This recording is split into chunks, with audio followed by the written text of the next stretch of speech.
In the early days, they were all taking on multiple roles. So we in PA grow and produce more hardwood lumber than any other state in the U.S. We had to do 2 steps back to do another step forward. Those are the kinds of things that a technical mind has to spend time working on.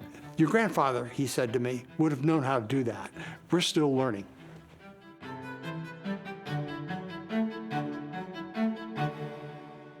The hammer mill story starts a long, long way from Erie, in 19th century Prussia. The many smaller German states had been united into what we know as the German Empire. The largest of these states was Prussia, bordering the North and Baltic Seas. After the Austro-Prussian War, a property in Pomerania along the Baltic was offered to a notable statesman for his service. Not far from the meandering Wipper River, this estate passed into the hands of future German Chancellor Otto von Bismarck.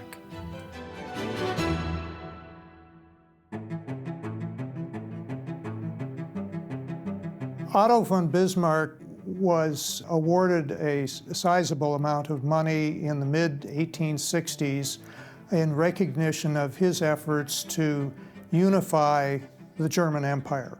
A few years before that happened, he purchased an estate in Pomerania, in what is now northern Poland, an estate with tens of thousands of acres of some farmland, but mostly trees. And wanting to make some lucrative use of that property, he approached Bernhard Behrend and his sons, George and Moritz Behrend, who were paper makers in a nearby city. I think it's amazing when you think about all these startups now, but they were a startup back in 1898. The company grew and progressed, and they brought in employees. And look at the impact that that family has had across Erie County, and especially from an educational standpoint. The family had been engaged in papermaking in Germany for several decades, with their father Moritz coming to run 3 paper mills in Germany by the late 1890s. 2 of his sons followed in his footsteps, Ernst and Otto. And in the early days, they were all taking on multiple roles. The Behrend brothers were the beneficiaries of university-level educations in Germany in mechanical engineering, in chemistry, and in papermaking, both the practical experience of working in their father's company from the shop floor up. And so they had an understanding of the technology that could be adapted to keep up with the pace of innovation in that industry. They had to know the technical side of paper making, but then combining that with appropriate management skills, that the combination led to their success. And Ernst was really the brains behind the company and the advancements that they made and overcoming the challenges. Ernst Behrend was the president of the company. He was the driving force in the business side and understood intimately the technical and manufacturing side of the business. Dr. Otto Behrend started out with the chemistry background, and Otto was the lead chemist and ran the laboratory. He was the treasurer, he was the co-vice president, he was the secretary. The testing of how to produce pulp and paper was a big contribution in the early days of the Hammer Mill Paper Company. I went to visit Hammermill in my period of graduate business study and felt that I knew enough to ask questions, and saw this huge mill roller about the size of this room in diameter going quite rapidly. And there was a middle-aged gentleman with his hand up on the paper as it was being done. And I asked the then president of Hammermill, well, what's happening there? He said, well, this is something your grandfather would have liked, because we have put in this massive new computer. We're having trouble getting it to read out all the elements of the paper as it's being produced. But this paper maker from Germany can tell in his fingertips what the densities are that we're trying to accomplish. And we're trying to get that data into the computer. Now, your grandfather, he said to me, would have known how to do that. We're still learning. I could go on and talk about paper making because it was just kind of a nerdy thing to do all the time. And it was just someone had to be a print expert, someone had to be a formation expert, someone else a quality expert. And when you come up with new developments, you needed each of those opinions and expertise to get it right. If you pick up a piece of paper and look through it, if it looks like a really blotchy, cloudy day, that's poor formation. If you look at it and go, it just looks overcast, that's beautiful formation. So the ability to tweak the machine on the wet end so that the fibers lined up so that they didn't combine together too much to form those clouds was a very tweaky thing. A little bit of science, a little bit of art.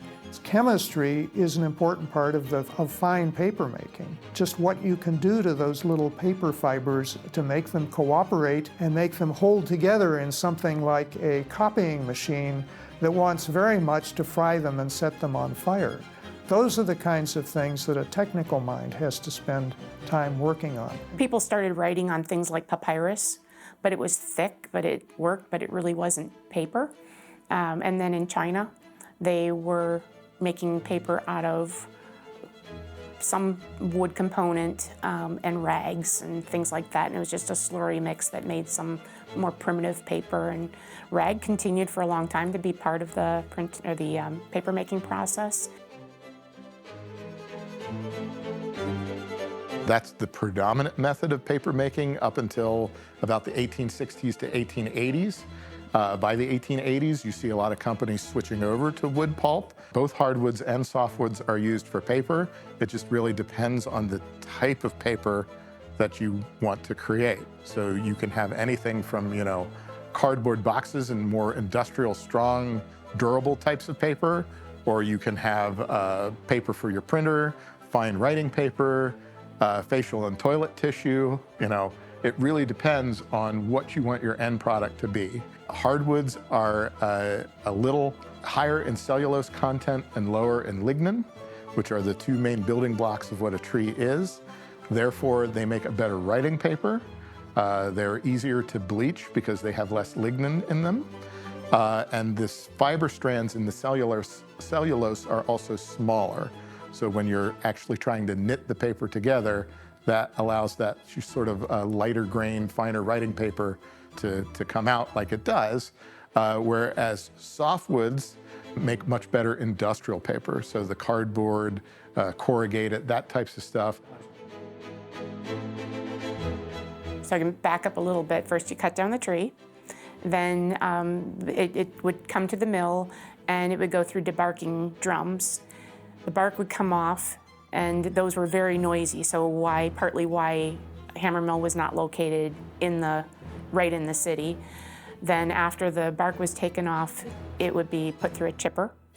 The chip would then be put into a large crock pot, a pressure cooker with the cooking chemicals. It would break down the lignin, which is the glue that holds the fibers together.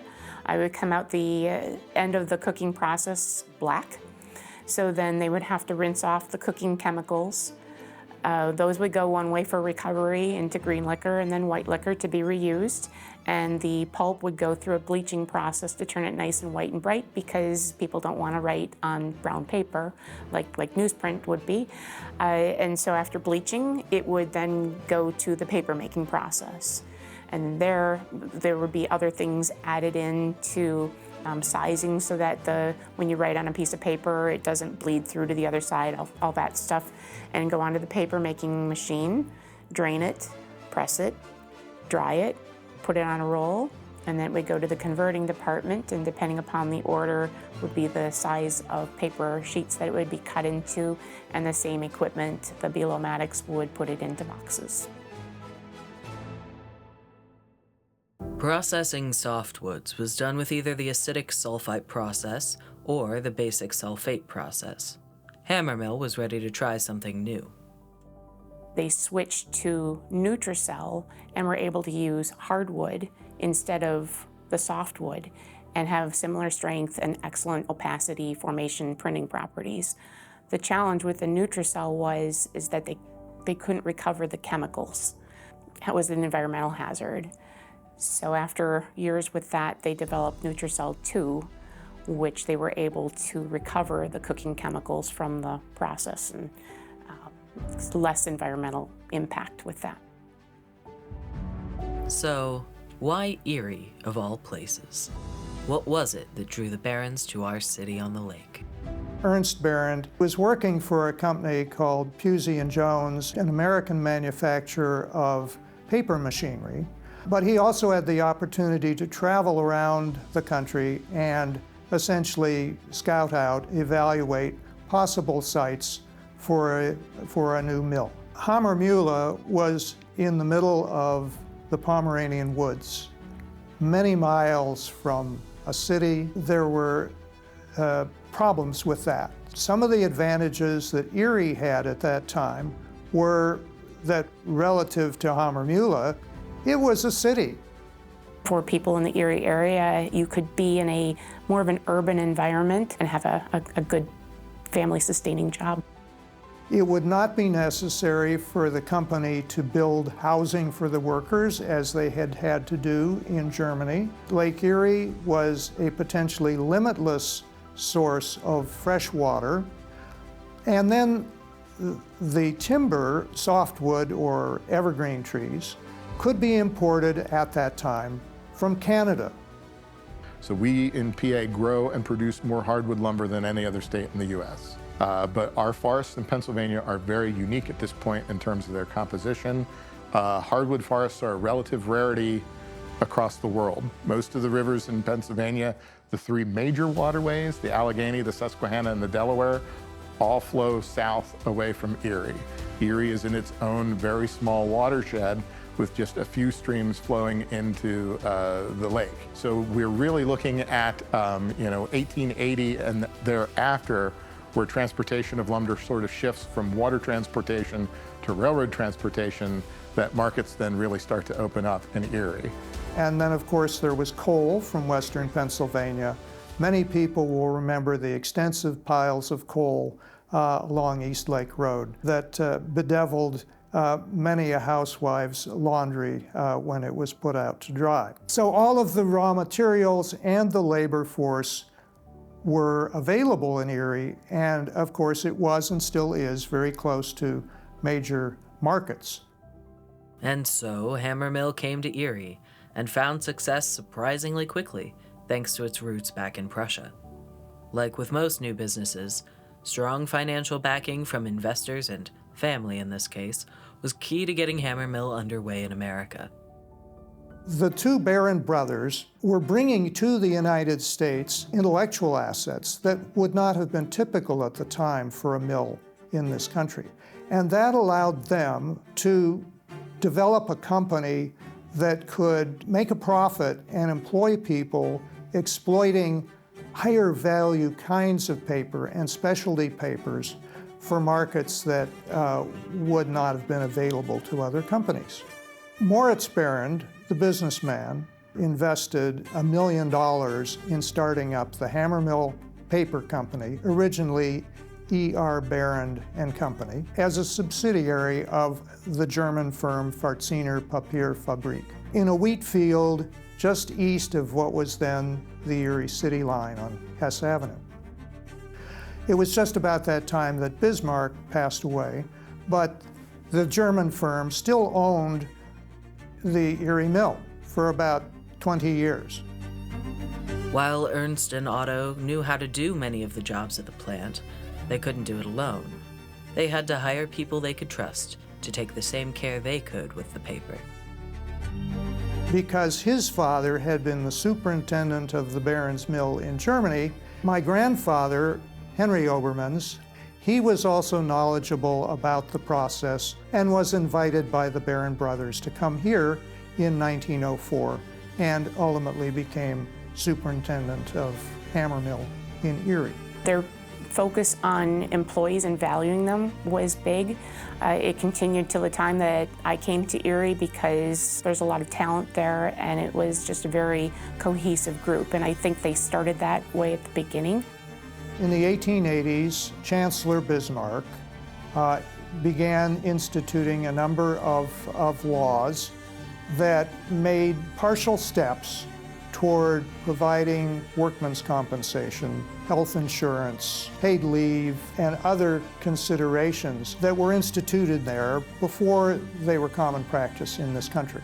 The Behrends grew up in that milieu, and so it was only natural, perhaps essential, that they would begin such practices with Hammermill in Erie.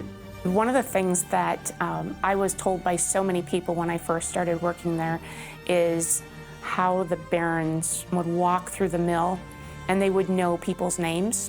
They would know their families. They demonstrated that they cared by all the extra things that they had an athletics association, and it just that was the Hammermill way, and it built into the culture that really continued to when I started. Mr. Behrend wanted to trust people, and in turn that would bring out the better nature in many of the employees. Mr. Behrend had German Shepherd dogs. When Ernst Behrend would decide to go out into the mill to see how things were going, he would send the dogs into the mill ahead of him. The workers, seeing that, would know that the boss was coming, and they would have an opportunity to look sharp, be busy, even more so than they already were when Mr. Behrend came by. That was intentional on Mr. Behrend's part. He wanted to catch people at their best. Work kept on progressing and Hammermill kept growing. As the 20th century wore on, though, it was war on the horizon. The Great War began, and the German ties of Hammermill brought scrutiny even before the U.S. entered the war. The Behrends and other American investors needed to Americanize Hammermill in Erie, or it would likely have been seized as enemy property when the United States entered World War I. The United States government informed grandfather that he could not have any German investors in his plant because of the impending difficulty with that country. So they arranged to pay for the shares that were held in Germany, and because of the difficulty of currency transactions, it had to be done in gold. So there was an arrangement made for a submarine to come from Germany to New York Harbor and deliver the certificates in return for a payment in gold for these certificates. And that's how Hammermill at that point became a 100% US-owned company. During World War I, it was necessary for the United States government to raise money to pay for the war effort, to send our troops overseas. And Mr. Behrend and other community leaders became 4-minute men. They would give little pep talks about why you should buy war bonds.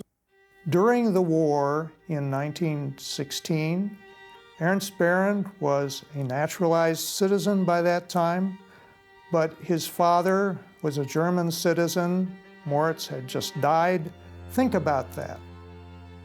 He was just like every other immigrant in Erie who, when they got the telegram that a family member in Europe had died, could not go over there to mourn and bury their loved ones. But what became of the original Hammermill, Die Hammermühle? The German firm continued as one of the largest paper mills in Germany and was, as we understand it, implicated in attempting to counterfeit American and British currency during World War II, because its machines were geared to make fine paper, just like the machines in Erie. In 1945, the Russian army dismantled the paper machines at Hammermühle. The shell of the factory lay dormant for some years until the Polish government installed leatherworks there, a company now called Kegar that continues making very fine leather materials for high-end uses. Hammermill continued with their own high-end products and making innovations towards that end. Because of their watermarking, they had had such a brand recognition and they were such a big player in the commercial printing. The Behrends found a way through their technical education in Europe and examining other innovations to make fine quality writing paper from trees. And in order to give that even higher value for hammer mill, the Behrends invented a watermarking process, and customers would know that this paper that they were using came from hammer mill. A typical watermark is a wire roll on top of the fourdrinier that the water is draining through, and it has that logo on it that impresses into and moves the fibers around. The interesting thing about hammer mill is theirs was not a watermark, it was actually a press mark. So it was in the second part of the paper machine, and by going between two rubber rolls with the watermark on it, moved the fibers and caused the watermark that way. So it's actually a press mark.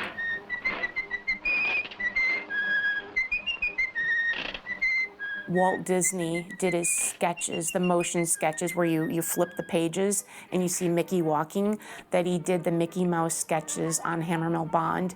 So it wasn't like he had a patent on it, but you could tell if it was a fake or not, because if it wasn't on hammermill bond, it wasn't authentic. With innovation comes learning experiences too. We had a development, it was originally supposed to be called Hammermill Pizzazz. Marketing materials already made. We had little clicky pens, had to get rid of it all because it was a patented name. They changed to Hammermill Brightcue.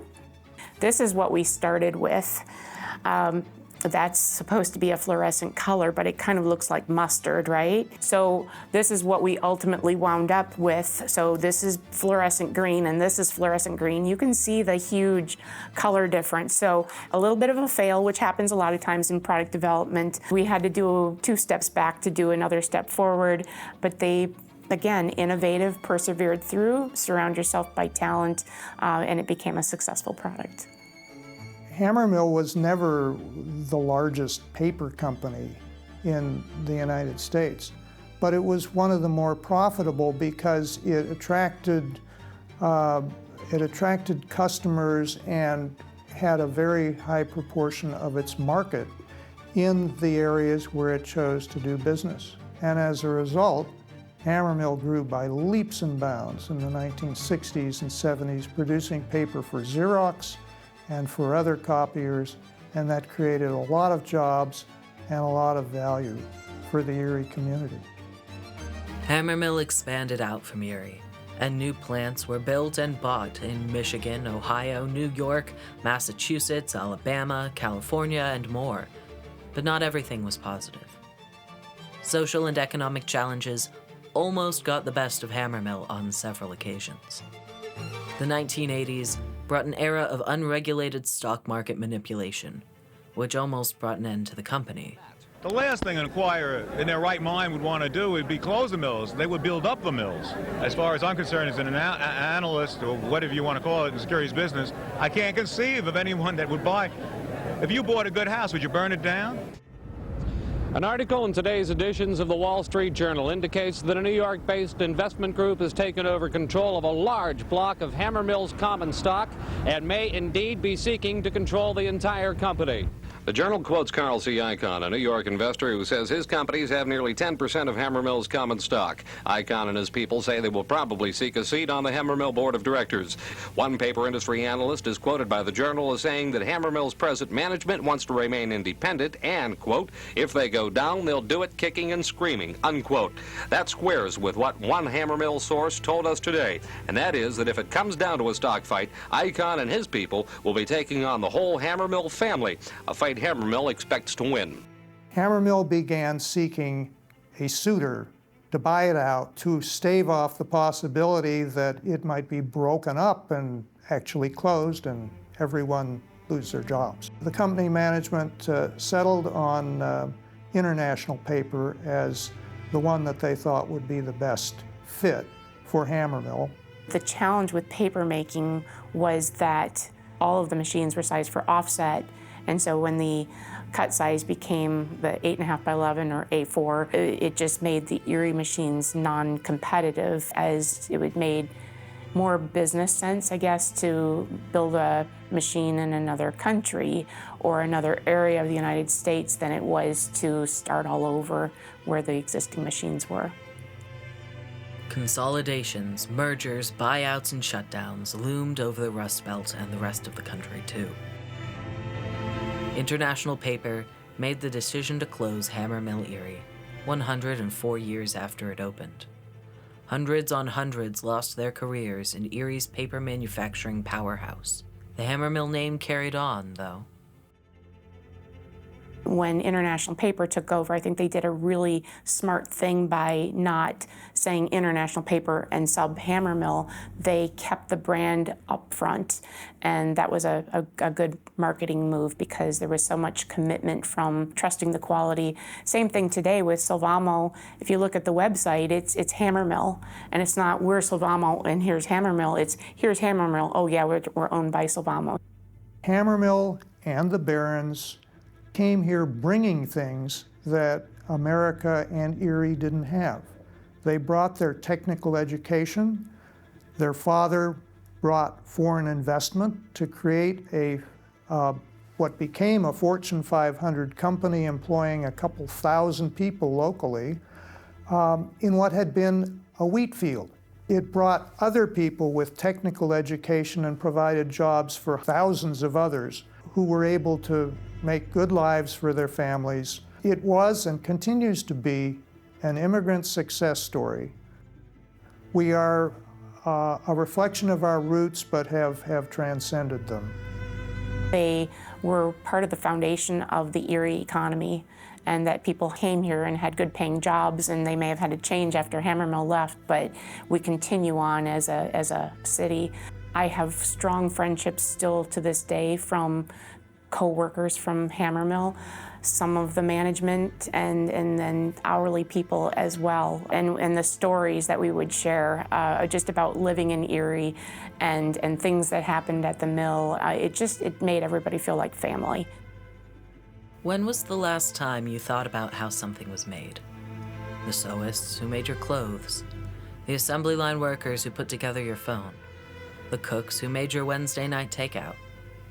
Not every business tries to give you its best, but there was a time when one paper company tried to do just that. Next time you've got a piece of paper in hand, remember the craftsmanship needed to take it from tree to pulp to quality paper, and the people who made it happen.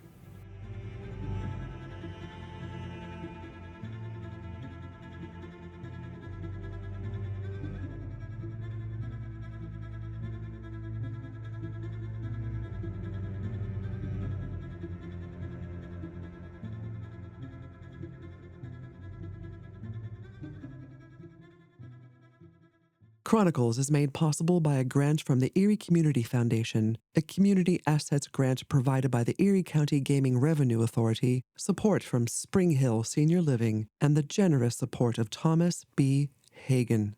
We question and learn.